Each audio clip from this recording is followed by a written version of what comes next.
February 5, 2024. Buckingham Palace. The world stopped. It was a Monday morning, and the news hit like a thunderbolt. King Charles III, the man who waited 74 years to become king, had been diagnosed with cancer. Just 17 months into his reign. 17 months. After 7 decades of waiting, he finally got the crown, and now he was fighting for his life. The palace statement was carefully crafted. Calculated. They revealed the cancer was discovered during treatment for an enlarged prostate. But they made one thing crystal clear. It was not prostate cancer. They said it was caught early. They said the king remained wholly positive about his treatment. They even mentioned he would postpone public duties but continue with state business behind palace walls. Sounds reassuring, right? Wrong. Behind those polished words, something darker was happening. The palace was sending a message, and the message was this: the monarch is vulnerable. The king is sick. And the future of the crown is suddenly, terrifyingly uncertain. This diagnosis didn't just affect Charles. It triggered a seismic shift in the royal family. Picture this: Prince William, the heir to the throne, was already dealing with a crisis at home. His wife, Catherine, was recovering from major abdominal surgery. She wouldn't return to public duties until after Easter. And now, his father, the king, was battling cancer. William had to step up. Immediately. Within days, he was back on duty, hosting investitures at Windsor Castle, representing the crown at events his father could no longer attend. The world watched as the future king began to rule in the shadows of his father's illness. He was calm, composed, professional. But inside? Insiders say he was terrified. He was walking around like a ghost, one palace source claimed. The weight of everything hit him at once: his wife's recovery, his father's diagnosis, and the crushing reality that he might become king much sooner than anyone planned. And then came the whispers. The kind that make royal correspondents lean in closer. Was the king really getting better, or was the palace covering up the devastating truth? Some sources claimed Charles was responding well to treatment. Others suggested the cancer was more aggressive than the public was being told. One thing was certain: the monarchy was in uncharted waters. The last time a British king was diagnosed with cancer while on the throne was never. This had never happened before. And nobody, not the palace aides, not the doctors, not even the king himself, knew how this story would end. As February turned to March, the questions grew louder. Would Charles survive? Could William handle the pressure? And what about the family feud with Harry and Meghan? That was about to explode all over again. But before we get to that, let me tell you what was really happening behind palace walls. Because the public statements, they were only half the story. With the king sidelined, Prince William became the public face of the monarchy. It happened fast. Almost too fast. Suddenly, William was everywhere. Attending events. Handing out honors. Shaking hands with world leaders. He carried the weight of the crown while managing his own family's challenges. His wife recovering from surgery, his 3 young children at home, and the constant, gnawing fear that his father might not make it. But here's what the cameras didn't show. Insiders claim William was operating as a shadow king. He wasn't just filling in. He was making decisions. Important ones. Behind the scenes, power was quietly shifting from Charles to William. The palace machinery was adapting. Aides who once reported to the king now found themselves taking orders from his son. William has essentially been running the monarchy since February, a senior royal source revealed. He's the one making the calls. He's the one setting the agenda. The king is still consulted, but William is the engine driving everything forward. But this sudden promotion created friction. Serious friction. Reports emerged that William was pushing his father to step back. To slow down. To focus on his health. He was allegedly terrified that the stress and strain of the job could kill his father. And he wasn't wrong. The king was pushing himself to the limit, refusing to cancel engagements, insisting he was fine even when he clearly wasn't. One source claimed, William has quietly begun the countdown to his own coronation. Sounds cruel, doesn't it?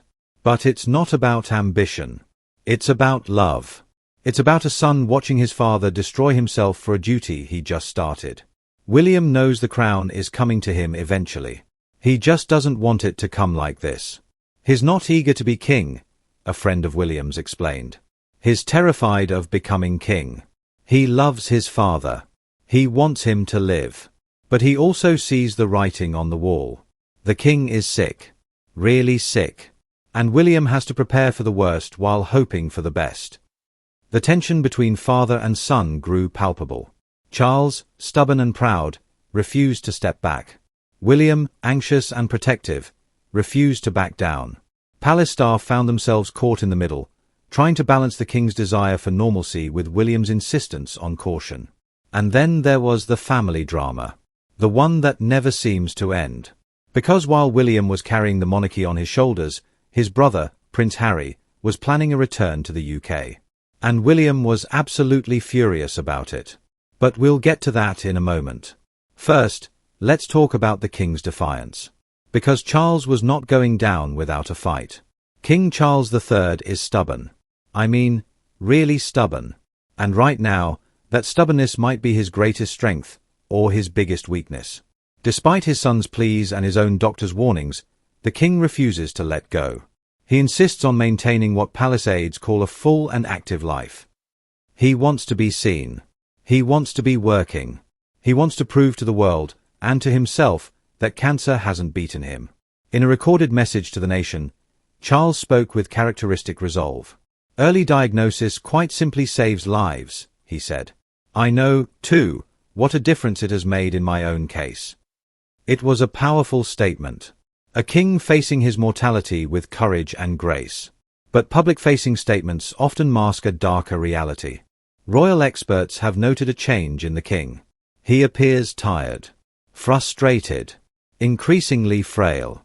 At Trooping the Colour, the massive birthday parade that took place just days ago, something happened. Something small, but revealing. A lip reader caught Charles complaining to Queen Camilla. After she accidentally sat on his coat during the carriage ride, the king was heard muttering, "I'm in a right mess." Just 3 words. But they spoke volumes. The king was uncomfortable, irritable, struggling to maintain composure in front of millions of viewers. He's trying so hard to be strong, a palace insider said. But the cancer is taking its toll. He gets tired faster. He gets frustrated more easily. The treatments are exhausting. And yet he refuses to cancel anything. He's determined to soldier on. This stubbornness is causing a rift between him and William.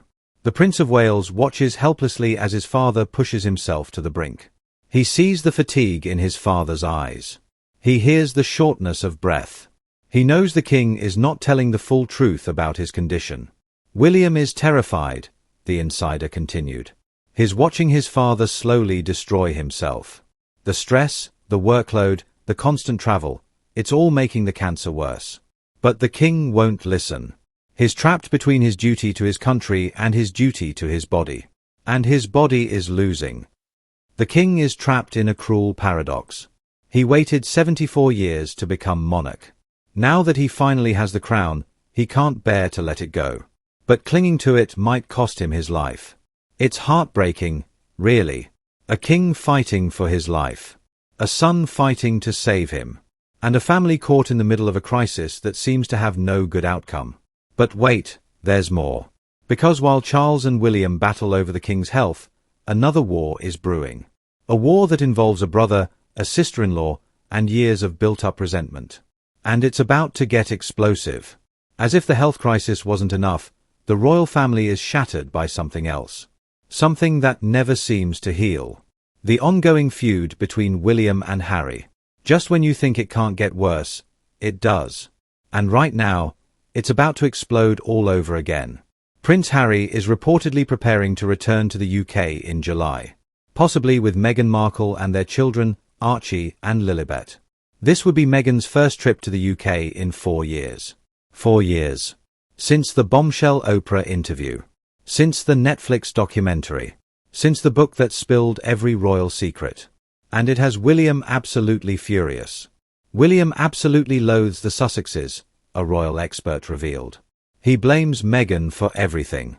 The chaos. The leaks. The public attacks on his family. He sees her as the reason his relationship with Harry is destroyed. Sources claim there is no way William and Kate want to be in the same room as Harry and Meghan. Despite King Charles's desperate wish for reconciliation, William has drawn a line in the sand. He refuses to play nice. William is done, an insider said. He's tried. He's extended olive branches. He's given Harry chance after chance. But every time, Harry and Meghan go back to the media. They leak private conversations. They spin the narrative. William has had enough. The timing couldn't be worse. While William is trying to steady the ship of the monarchy and deal with his father's declining health, he now has to brace for the PR circus that the Sussexes' return will inevitably bring.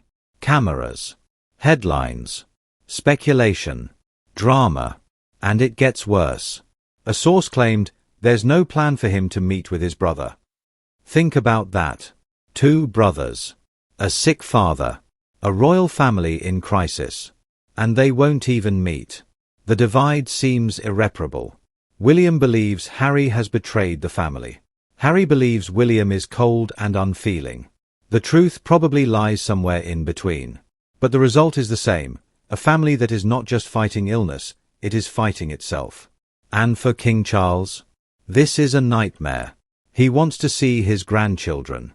He wants to heal the rift before it's too late. But with his health deteriorating and his sons refusing to speak, the king is caught in the middle of a war he didn't start. Will Harry and Meghan actually show up? Will William agree to a meeting?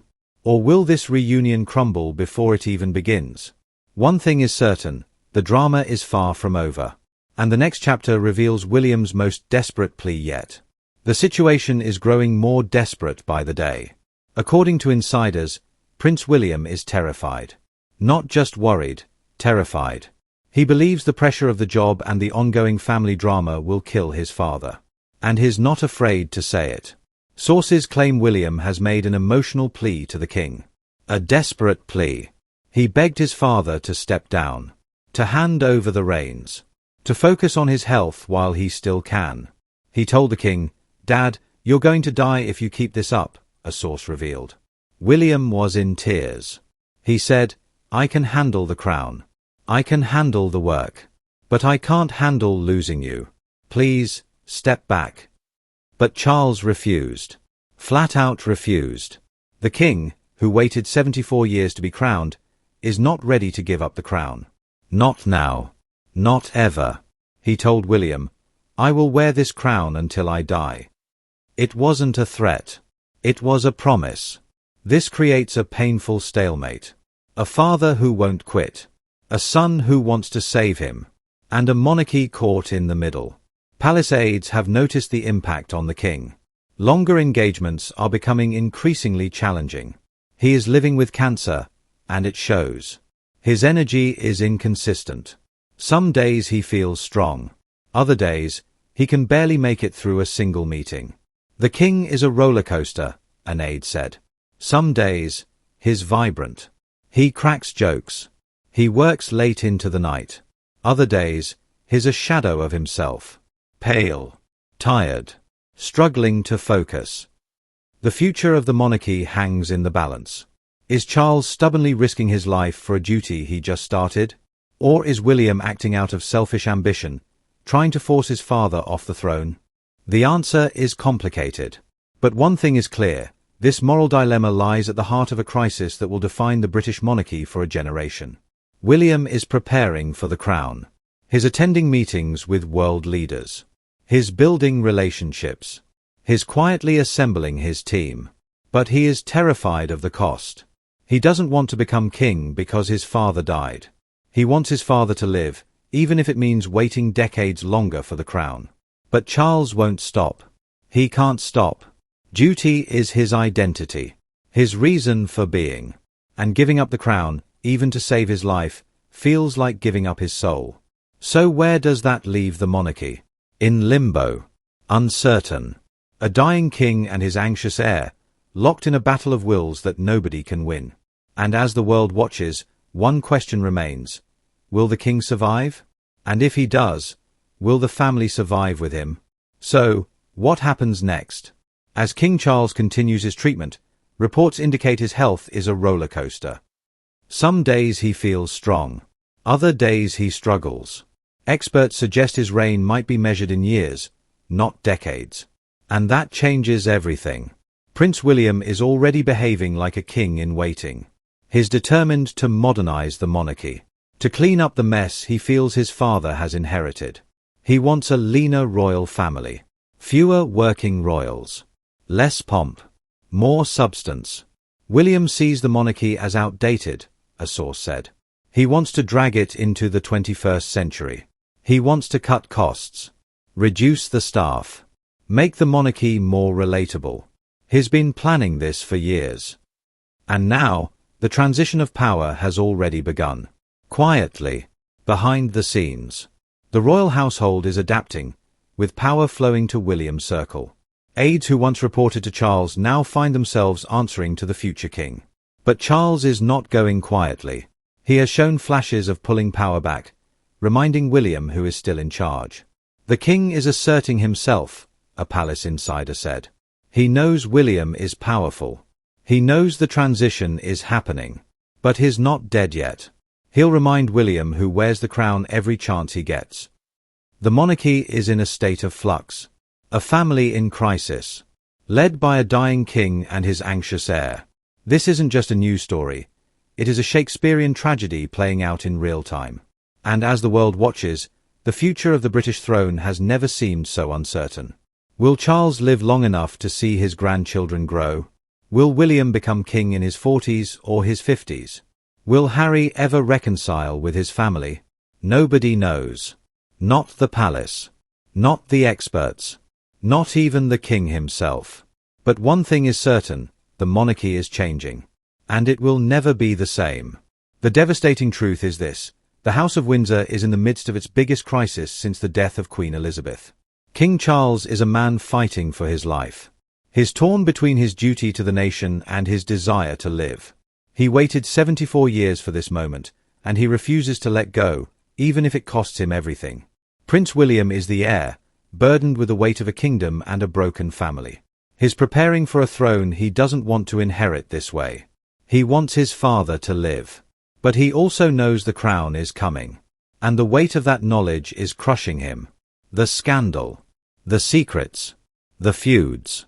It all boils down to one painful reality. The king is sick, and the monarchy is in limbo. As William shoulders the load, he must navigate a father who won't quit, a brother he won't forgive, and a public waiting for answers. The crown has never been heavier, and the world waits with bated breath for the next chapter in the most dramatic royal saga of our time. There are no easy answers, no clear resolutions, just a family, dysfunctional, proud, and resilient, trying to survive the impossible. King Charles might live. He might not. The doctors are cautious. The palace is careful. But the truth is, nobody knows. What we do know is this: the monarchy is changing. William is preparing to take over. Harry is on the outside looking in. And the family is more fractured than ever. The only question is, will the king survive? And if he does, will the family survive with him? This is a story that's still being written. And the next chapter could be the most shocking yet. Stay tuned. Because if there's one thing the royal family has taught us, it's this: the drama is never truly over.